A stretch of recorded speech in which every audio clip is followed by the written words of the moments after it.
रखब उसर खेतवा बुझ न मोर लचरिया आइब जो घरवाना।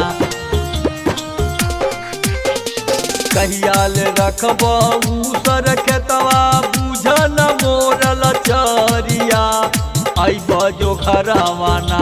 त देवरा मारे लागी मछरिया आइब जो घरवाना। त देवरा मारे लागी मछरिया आइब जो घरवाना। सुनी रहे राजा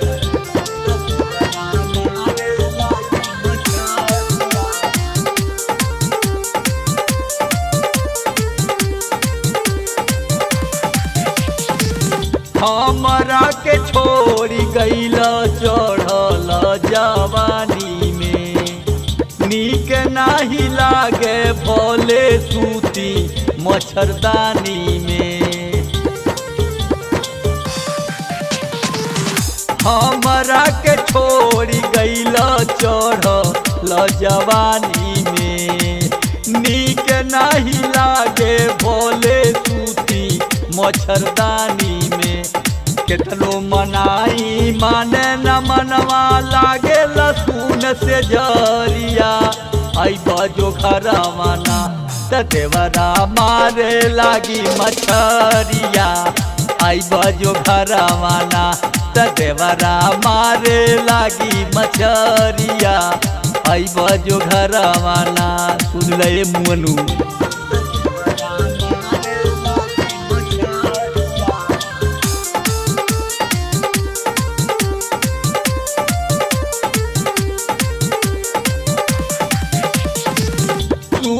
जो बरतिया के याद तू हरया बेला खोली के केवाड़ी देवरा हमरा के बोलावेला।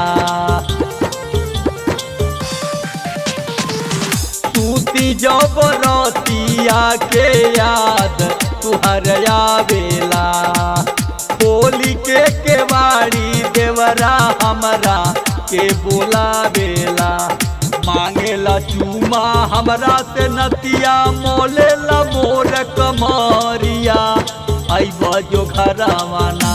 त देवरा मारे लागी मछरिया आइब जो घरवाना।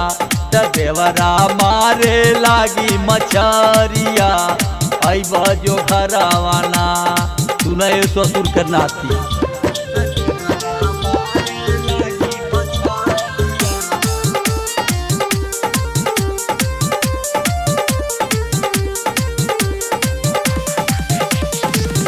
लाल बहादुर हमके दुख दिहल भारी लागता कि घूमिल होई गब देख सारी। लाल बहादुर हमके दुख दिहल भारी लागता कि घूमिल होई गब देख सारी। जल्दी से आजा घरे बोलमुजी धोके कोनो सवरिया आइब जो घरवाना। त देवरा मारे लागी मछरिया आइब जो घरवाना।